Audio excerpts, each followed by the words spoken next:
अस्सलाम वालेकुम। प्रोग्राम ਚੂੰਡੀਆਂ 'ਚ ਮੈਂ ਹਾਂ ਤੁਹਾਡਾ ਮਜ਼ਬਾਨ ਹਕੀਮ ਅਹਿਮਦ ਨੇ ਮਰਸ਼ਦ। ਦੋਸਤੋ, ਅੱਜ ਦੀ ਚੂੰਡੀ ਮੇਰੇ ਉਸ ਮਿੱਤਰ ਵਾਸਤੇ ਹੈ ਜਿਨਨੇ ਸਵੇਰ ਇੱਕ WhatsApp ਮੈਸੇਜ ਭੇਜਿਆ। ਮੈਸੇਜ ਕੀ ਸੀ? ਇੱਕ ਫੋਟੋ ਸੀ।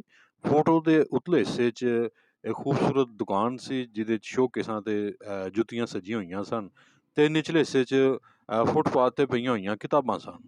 ਨਾਲ ਉਹਦਾ ਮੈਸੇਜ ਸੀ ਕਿ ਯਾਰ ਨਈਮ, ਆਪਣਾ ਇਸ ਬਾਰੇ 'ਚ ਕੋਈ ਨਜ਼ਮ ਲਿਖ। ਨਾਲ ਇੱਕ ਹੋਰ ਥੱਲੇ ਮੈਸੇਜ ਸੀ ਕਿ ਜਿੱਥੇ ਕਿਤਾਬਾਂ ਸੜਕਾਂ ਤੇ ਪਈਆਂ ਹੋਣ ਤੇ ਜੁੱਤੀਆਂ ਸ਼ੋਕੇਸਾਂ 'ਚ ਲੱਗੀਆਂ ਹੋਣ, ਉਸ ਕੌਮ ਨੂੰ ਇਲਮ ਦੀ ਨਹੀਂ ਜੁੱਤੀਆਂ ਦੀ ਜ਼ਰੂਰਤ ਹੈ। ਹੁਣ ਮੈਂ ਕੀ ਜਵਾਬ ਦਿੰਦਾ ਆਪਣੇ ਵੀਰ ਨੂੰ, ਮਿੱਤਰ ਨੂੰ? ਗੱਲ ਇਹ ਹੈ ਦੋਸਤੋ, ਮੇਰਾ ਤਾਲੁਕ ਤਹਿਸੀਲ ਸ਼ਕਰਗੜ੍ਹ ਦੇ ਨਾਲ ਹੈ, ਡਿਸਟ੍ਰਿਕਟ ਨਾਰਵਲ ਹੈ। ਤਹਿਸੀਲ ਸ਼ਕਰਗੜ੍ਹ ਜਾਂ ਡਿਸਟ੍ਰਿਕਟ ਨਾਰਵਲ ਕਾਫੀ ਵੱਡਾ ਹੈ, ਵੱਡਾ ਸ਼ਹਿਰ ਹੈ ਸ਼ਕਰਗੜ੍ਹ ਵੀ, ਔਰ ਜ਼ਿਲ੍ਹਾ ਨਾਰਵਲ ਵੀ। ਔਰ ਮੈਨੂੰ ਜ਼ਿਲ੍ਹਾ ਨਾਰਵਲ ਔਰ ਤਹਿਸੀਲ ਸ਼ਕਰਗੜ੍ਹ 'ਚ ਇੱਕ ਵੀ ਐਸੀ ਜਗ੍ਹਾ ਨਹੀਂ ਨਜ਼ਰ ਆਈ ਜਿੱਥੇ ਕਿਤਾਬਾਂ ਫੁੱਟਪਾਥ ਦੇ ਉੱਤੇ ਪਈਆਂ ਹੋਣ। ਪਾਕਿਸਤਾਨ ਦੇ ਗਿਣੇ ਚੁਣੇ ਚੰਦ ਸ਼ਹਿਰਾਂ ਦੇ ਵਿੱਚ ਸਟਾਲ ਲੱਗਦੇ ਹੋਣਗੇ, ਜਿਸ ਤਰ੍ਹਾਂ ਲਾਹੌਰ 'ਚ ਅਨਾਰਕਲੀ ਇਹੋ ਜਿਹੇ ਸਟਾਲ ਲੱਗਦੇ ਨੇ, ਜਾਂ ਆਪਣਾ ਉਰਦੂ ਬਾਜ਼ਾਰ ਦੇ ਬਾਹਰ ਉਹ ਹੁੰਦੇ ਆ, ਰੇਹੜੀਆਂ ਦੇ ਉੱਤੇ ਕਿਤਾਬਾਂ ਹੁੰਦੀਆਂ ਨੇ। ਹੁੰਦਾ ਕੀ ਹੈ ਕਿ ਯਾਰ ਜਿਹੜੇ ਮਾੜੇ ਬੰਦੇ ਹੁੰਦੇ ਨੇ ਨਾ, ਮਾਤੜ ਬੰਦੇ, ਉਹ ਵਿਚਾਰੇ ਉੱਥੋਂ ਜਾ ਕੇ ਨਾ, ਮੇਰੇ ਵਰਗੇ ਉੱਥੋਂ ਜਾ ਕੇ ਖਰੀਦਦਾਰੀ ਕਰ ਲੈਂਦੇ ਨੇ। ਤੇ ਉਹ ਕਿਤਾਬਾਂ, ਐਸੀਆਂ ਕਿਤਾਬਾਂ ਜਿਨ੍ਹਾਂ ਨੂੰ ਹੱਥ ਲਾਣਾ ਵੀ ਸਾਡੇ ਵਰਗੇ ਬੰਦਿਆਂ ਦੇ ਵੱਸ ਦਾ ਰੋਗ ਨਹੀਂ ਹੁੰਦਾ, ਉੱਥੋਂ ਜਨਾਬ ਛਾਂਟੀ ਕਰਕੇ ਤੇ ਬੜੇ ਹੀ ਸਸਤੇ ਪੈਸਿਆਂ 'ਚੋਂ ਲੱਭ ਜਾਂਦੀਆਂ ਨੇ।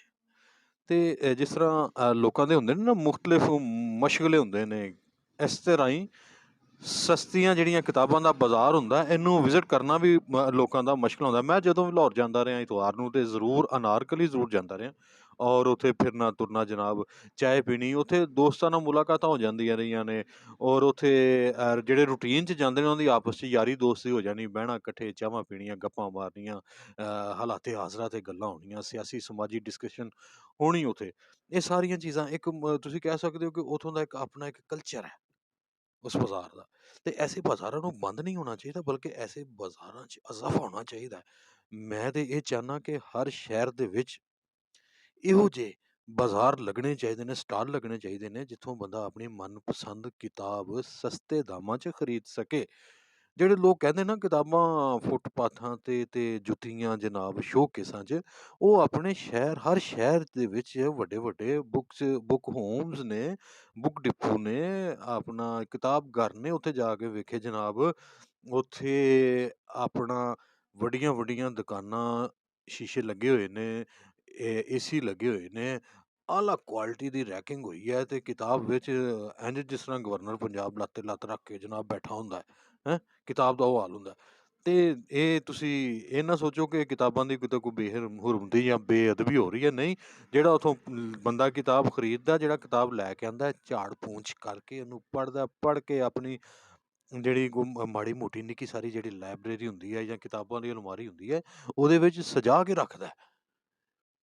ਤੇ ਕੀ ਖਿਆਲ ਹੈ ਤੁਹਾਡਾ ਵੈਸੇ? ਮੇਰੀ ਰਾਏ ਨਾਲ ਤੁਸੀਂ ਮੁੱਤਫਿਕ ਹੋ ਜਾਂ ਨਹੀਂ ਮੁੱਤਫਿਕ? ਕਿਆ ਹਰ ਸ਼ਹਿਰ 'ਚ ਇਹੋ ਜਿਹੇ ਸਸਤੇ ਬਾਜ਼ਾਰ ਲੱਗਣੇ ਚਾਹੀਦੇ ਨੇ ਕਿਤਾਬਾਂ ਦੇ ਜਾਂ ਨਹੀਂ? ਮੈਨੂੰ ਤੁਹਾਡੀ ਰਾਏ ਦਾ ਇੰਤਜ਼ਾਰ ਰਹੇਗਾ। ਜੇ ਮੁੱਤਫਿਕ ਹੋ ਫਿਰ ਵੀ, ਜੇ ਮੁੱਤਫਿਕ ਨਹੀਂ ਤੇ ਕੋਈ ਮਸ਼ਵਰਾ ਦਿਓ, ਤਾਂ ਜੇ ਕੋਈ ਜਿਹੜਾ ਨਾ ਇਹਦੇ ਬਾਰੇ 'ਚ ਕੋਈ ਗੱਲਬਾਤ ਨੂੰ ਮਜ਼ੀਦ ਅੱਗੇ ਵਧਾਇਆ ਜਾ ਸਕੇ। ਬਹੁਤ ਸ਼ੁਕਰੀਆ, ਜਿਉਂਦੇ ਵਸਦੇ ਰਹੋ, ਰੱਬ ਰਾਖਾ।